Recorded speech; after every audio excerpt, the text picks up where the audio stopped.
Halo semuanya, perkenalkan nama saya Helena Samaria. Jadi di sini saya akan menjelaskan terkait tugas CBL 2, di mana tugas ini merupakan salah satu penugasan dari mata kuliah Ilmu Penyakit Bakteri dan Jamur. Jadi, di sini saya mengangkat judul Leptospirosis Infeksi dari Tikus. Sebelumnya, perkenalkan, nama saya Helena Samaria Bersolingga dengan NIM 24095111116. Saya merupakan mahasiswa dari kelas D.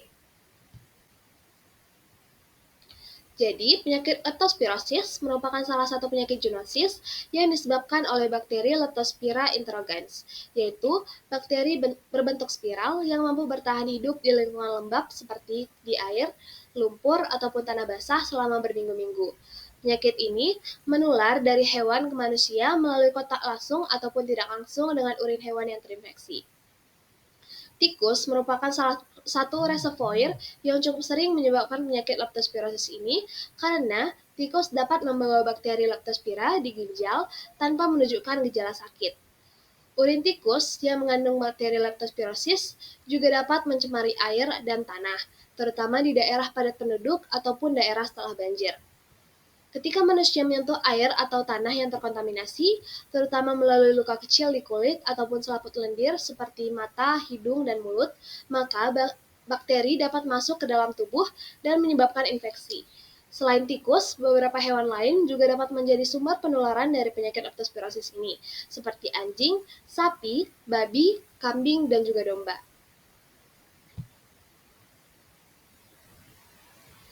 Jadi, kasus leptospirosis di Indonesia sering meningkat pada masa musim hujan ataupun pasca banjir, karena kondisi ini memperluas habitat bakteri dan mempermudah penyebarannya melalui genangan air.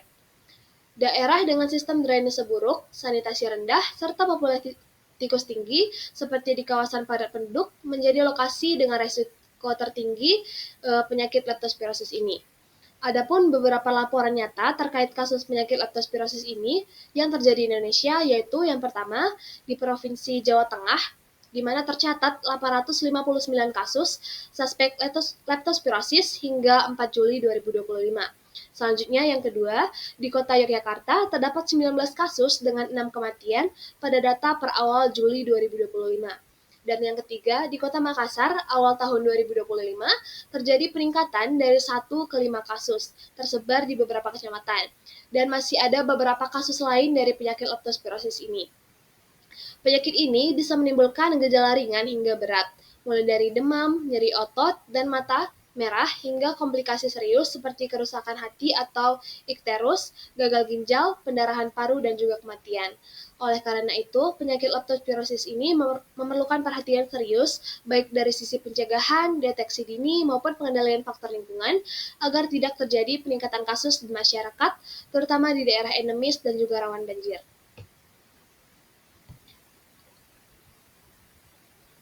Jadi, adapun dari beberapa kasus tadi, adapun salah satu kasus yang saya angkat yaitu di mana seorang laki-laki berusia 35 tahun yang merupakan warga Bantul, Yogyakarta, yang berprofesi sebagai petugas kebersihan datang ke puskesmas dengan keluhan demam tinggi sejak 5 hari, nyeri otot terutama di bagian betis, mata merah, dan mual. Pasien mengaku baru seminggu sebelumnya membantu membersihkan rumah dan selokan setelah banjir di daerah Bantul, Yogyakarta, tanpa menggunakan sepatu dan juga sarung tangan. Beberapa hari setelah bekerja di lingkungan tersebut, pasien mulai merasa demam dan tubuhnya lemas. Pemeriksaan laboratorium menunjukkan peningkatan bilirubin dan kreatinin, menandakan adanya gangguan fungsi hati dan juga ginjal. Hasil pemeriksaan darah dengan uji serologi (MAT) menunjukkan positif Leptospira interrogans. Pasien kemudian dirawat di rumah sakit dan diberikan antibiotik doksisiklin serta cairan infus. Jadi, dari kasus-kasus tersebut, ada pun masalah yang disampaikan, yaitu yang pertama, bagaimana proses penularan penyakit leptospirosis dari tikus ke manusia. Yang kedua, faktor apa saja yang meningkatkan risiko penularan di masyarakat. Dan yang ketiga, apa upaya yang dapat dilakukan untuk mencegah dan mengendalikan penyakit leptospirosis, khususnya pada daerah rawan banjir ataupun lingkungan padat penduduk. Jadi, adapun proses penularan dari penyakit leptospirosis ini, penyakit ini berawal dari hewan pembawa bakteri seperti tikus yang menjadi karier ataupun sumber utama.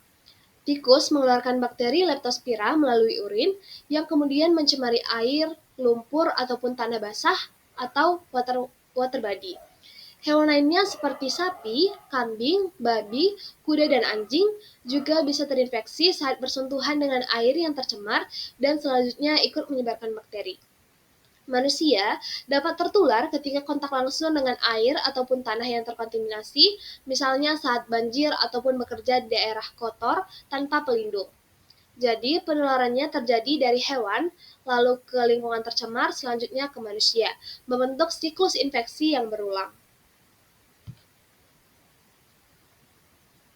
Adapun faktor risikonya, beberapa faktor yang meningkatkan risiko penularan leptospirosis di masyarakat antara lain, yang pertama, banyaknya populasi tikus, yaitu lingkungan dengan banyak tikus seperti di pasar, selokan, ataupun tempat sampah dapat meningkatkan risiko penularan penyakit ini.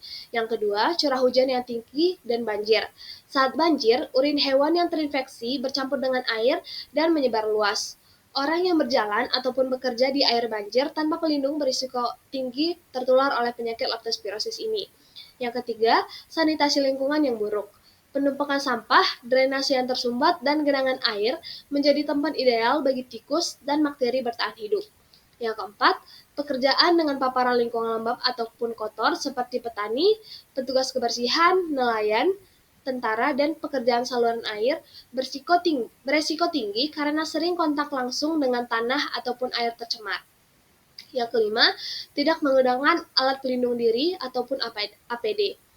Tidak memakai sepatu boot, sarung tangan, ataupun pakaian pelindung saat bekerja di lingkungan kotor dapat memudahkan bakteri masuk lewat luka kecil di kulit.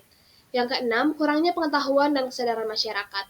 Banyak sekali orang yang belum tahu bahwa penyakit leptospirosis ini bisa menular lewat air kotor, sehingga banyak orang tidak berhati-hati saat banjir ataupun saat membersihkan lingkungan. Adapun upaya pemecahan dari masalah dari kasus ini, yaitu yang pertama, menjaga kebersihan lingkungan dengan membersihkan selokan, menutup tempat sampah, dan menghindari genangan air. Yang kedua, mengendalikan populasi tikus dengan menutup sarang tikus dan menyimpan makanan di wadah yang tertutup.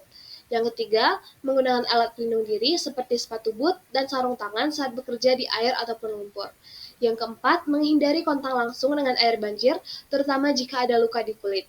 Yang kelima, edukasi dan deteksi dini, yaitu mengenali gejala awal dan segera berobat, serta meningkatkan kesadaran masyarakat tentang cara penularan dan pencegahannya. Adapun kesimpulan dan sarannya yaitu leptospirosis adalah penyakit zoonosis yang disebabkan oleh bakteri Leptospira interrogans dan dapat menular dari hewan, terutama tikus, ke manusia melalui air ataupun tanah yang terkontaminasi urin hewan terinfeksi. Kasus ini sering meningkat saat musim hujan ataupun banjir, terutama di daerah dengan sanitasi buruk dan kepadatan penduduk tinggi. Pekerja lapangan seperti petugas kebersihan ataupun petani memiliki resiko lebih besar terjangkit dari penyakit ini. Pencegahannya dapat dilakukan dengan menjaga kebersihan lingkungan, mengendalikan populasi tikus, menggunakan alat pelindung diri, serta meningkatkan kesadaran masyarakat terhadap bahaya dan cara penularannya.